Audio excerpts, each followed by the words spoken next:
नमस्कार, मेरा नाम है आकृति। आप मुझे सुनते हैं 92.7 बिग एफएम पर। शाम के शो ये दिल्ली है मेरे यार में। लेकिन इस वक्त मैं जिंदल सेंटर में हूँ और मेरे साथ हैं president of Flag Foundation of India mister Naveen Jindal ji. Thank you so much sir मुझे अपना वक्त देने के लिए। Thank you Aakriti. And we have Siri also. तो हाई सीरी टू सर, क्योंकि 23 जनवरी को 2004 में हमारे देशवासियों को एक मौलिक अधिकार मिला कि वो झंडा फहरा सकते हैं और ये आपकी वजह से पॉसिबल हो पाया। तो शुरुआत में करना चाहूंगी, 20 साल हो गए, एक जर्नी रही है आपकी। आज से 34 साल पहले जब मैं अमेरिका में पढ़ रहा था, मैंने देखा कि अमेरिकन्स बहुत गर्व से अपने देश के झंडे को दर्शाते थे। तो मुझे उनको देख के हुआ कि क्यों ना हम भी ऐसा करें। तो मैंने वहाँ पर अमेरिका के अंदर, मुझे एक अमेरिकन दोस्त ने मुझे एक भारत का झंडा भेंट किया। मैं उस समय 20 वर्ष का था और मुझे इतना अच्छा लगा। पहली बार मैंने अपने झंडे को मैंने हाथों में लिया और फिर जो है मैं उस झंडे को अपने दफ्तर में, अमेरिका में, मैं यूनिवर्सिटी ऑफ टेक्सास डैलस में मैं पढ़ता था, मैं वहाँ पर दफ्तर में लगाना चाहता था। तो लगाने से पहले मुझे कुछ संकोच हुआ कि कहीं मैं यहाँ अमेरिका के अंदर मैं भारत का झंडा लगा दूँ और ये कहीं बुरा तो नहीं मानेंगे। तो लेकिन उन्होंने कहा कि नहीं, आप शौक से लगाइए। So I put up the flag. और मुझे बहुत गर्व होता था जब मैं झंडे को देखता था। लोग बाग आके मुझसे पूछते थे, मैं बहुत गर्व से उनके झंडे के बारे में, अलग अलग रंगों के बारे में, उन रंगों के महत्व के बारे में बताता था। जब मैं पढ़ के वापस आ गया तो 26 जनवरी 93 को हमने झंडा फहराया। ये 26 जनवरी 15 अगस्त पर हर फैक्ट्रीज के ऊपर लगाया जाता है। सो रायगढ़ उस समय मध्य प्रदेश का हिस्सा था, वहाँ पर हमने लगाया। लेकिन अगले दिन मैंने देखा कि सिर्फ पोल तो है लेकिन झंडा गायब है। तो मैंने पूछा झंडा क्यों हटा दिया? तो उन्होंने कहा कि जी झंडे को हम हर रोज़ नहीं दर्शा सकते, सिर्फ 15 अगस्त और 26 जनवरी को ही दर्शा सकते हैं। तो मुझे ये बात बहुत अजीब सी लगी कि अमेरिका में तो मैं हर रोज़ झंडे को दर्शा रहा था, लेकिन अपने ही देश के अंदर मैं अपने झंडे को नहीं दर्शा सकता। तो we have to do something to change this.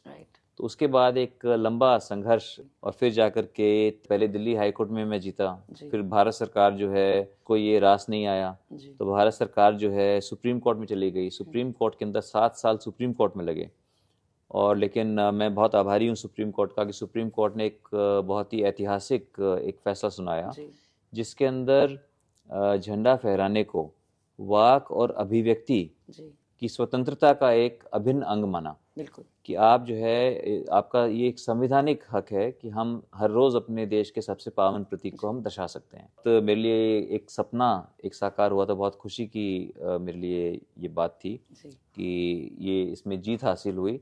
और ये जीत जो है देश के 150 करोड़ लोगों की ये जीत है। कि हम पहली बार, आप ये सोचिए कि आज से अगर हजारों साल पहले की भी बात करें तो झंडा जो है राजाओं का होता था। ठीक है, जो भी अलग अलग रजवाड़े थे, अलग अलग, तो झंडा हमेशा राजा का रहा। जब मुगलों का राज रहा, उनके झंडे थे। अंग्रेजों का राज रहा, अंग्रेजों के झंडे थे। तो और जब हम आज़ाद हो गए तो हमने अपने तिरंगे झंडे को, अपने राष्ट्रीय ध्वज को सरकारी ध्वज बना करके रख दिया कि सिर्फ सरकार में ऊंचे ओहदों के ऊपर जो लोग हैं वो इसको दर्शा सकते थे अपने सरकारी निवास के ऊपर या सिर्फ सरकारी बिल्डिंगों के ऊपर, और आम नागरिक जो है वो केवल कुछ ही दिन साल के अंदर दर्शा सकता था। तो ये पहली बार हमें हक मिला है इतिहास के अंदर कि हम हर रोज, हर नागरिक सम्मानपूर्वक ढंग से राष्ट्रीय ध्वज को दर्शा सकता है और इससे प्रेरित होकर अपने आप को देश के प्रति समर्पित कर सकता है। मैं धन्यवाद करना चाहूंगी आपका। आपकी वजह से आज हम दिल्ली एनसीआर में इतने बड़े बड़े झंडे देख पाते हैं। हर वक्त एक देशभक्ति की भावना रहती है दिल में, बहुत अच्छा लगता है। पूरे इंडिया में झंडे लहरा रहे हैं। सर, ये आपकी स्माइल से ही लग रहा है कि आप बहुत प्रसन्न हैं इस बात से। लेकिन कैसी फीलिंग आती है जब आप ड्राइव करते हैं कि दिल्ली एनसीआर में आप फ्लैग देखते हैं, तो क्या आपके जहन में आता है? मुझे बहुत खुशी भी होती है। तो मैं ये मानता हूँ कि ये एक बहुत ही एक तो सिंबॉलिक जेस्चर है जी, और एक ये इमोशनल भी है। बिल्कुल, हम सबकी भावनाएं जो हैं हमारे राष्ट्रीय ध्वज से जुड़ी हुई हैं। क्योंकि आप चाहे किसी भी वर्ग की हों, किसी भी आप मजहब से हों, किसी भी आप राजनीतिक दल से हों, लेकिन हम सब भारतीय हैं, हम सब इंडियन हैं, और ये उसका सबसे बड़ा प्रतीक है। तो प्रतीकात्मक रूप से मैं मानता हूँ कि हम झंडे को दर्शाएं और इसे प्रेरणा लेकर के मैं अपना काम ईमानदारी से करूँ, आप अपना काम करें, हम सब मिलकर के अपने सपनों के भारत का हम निर्माण कर सकते हैं। तो मुझे बहुत खुशी होती है जब लोग दर्शाते हैं। बड़े बड़े झंडे भी बहुत लगे हैं, जैसे हमने कैनॉट प्लेस के अंदर लगाया। पूरे देश के अंदर फ्लैग फाउंडेशन ऑफ इंडिया ने इसको, झंडों को पॉपुलराइज करने के लिए हमने जगह जगह झंडे लगाए।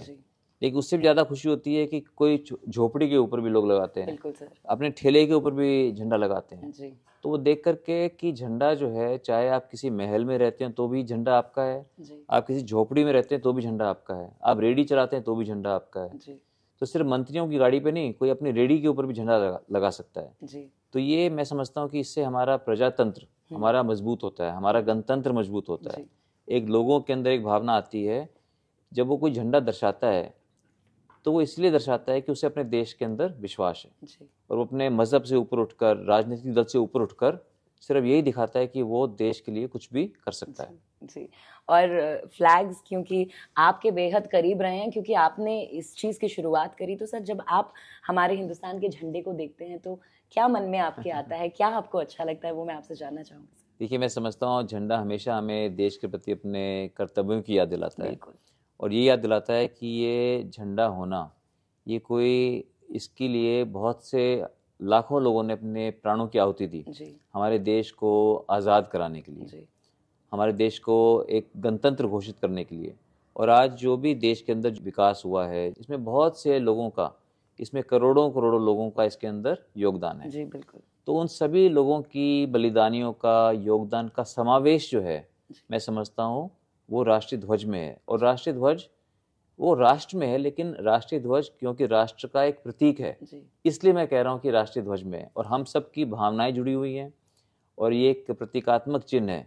तो इसलिए जो है मैं समझता हूँ कि इसका बहुत हमारे जीवन में महत्व है, क्योंकि जब कोई व्यक्ति राष्ट्रीय ध्वज को दर्शाता है तो वो फिर जात पात की बात नहीं करेगा, जी वो फिर मज़हब के ऊपर झगड़ा नहीं करेगा, और वो फिर जो है यही सोचेगा कि किस तरह से मैं अपने देश के प्रति अपना कर्तव्य निभाऊं। जी जी। एक यूनिटी का प्रतीक है हमारा बिल्कुल, झंडा। हमारी हमारी अनेकताओं में एकता का प्रतीक हमारा राष्ट्रीय ध्वज है। जी।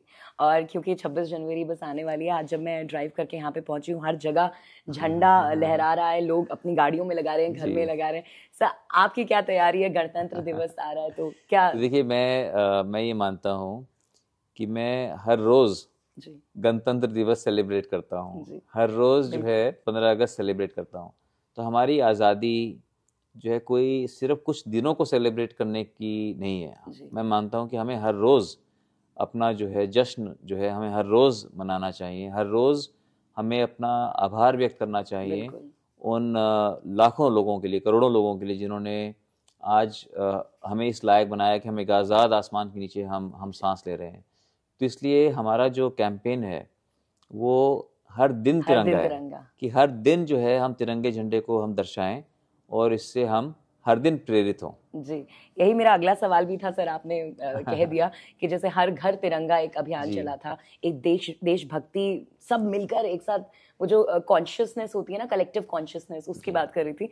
तो अभी हर दिन तिरंगा, इसका भी एक उद्देश्य है कि हम हर दिन ही अपने घर में तिरंगा लहराएं। इसके बारे बिल्कुल, में तो बताइए सर। हर घर तिरंगा जो है, आप सोचिए कि ये मैंने शुरू किया था कैंपेन 1993 में, अच्छा। और फिर 2023 के अंदर, जी। यानी कि 30 साल के बाद भारत सरकार ने कैंपेन किया हर घर तिरंगा। जी जी तो बिल्कुल। वो 3 दिन का कैंपेन था, तो जो कि बहुत सक्सेसफुल रहा। मैं बहुत आभारी हूँ भारत सरकार का इसके लिए।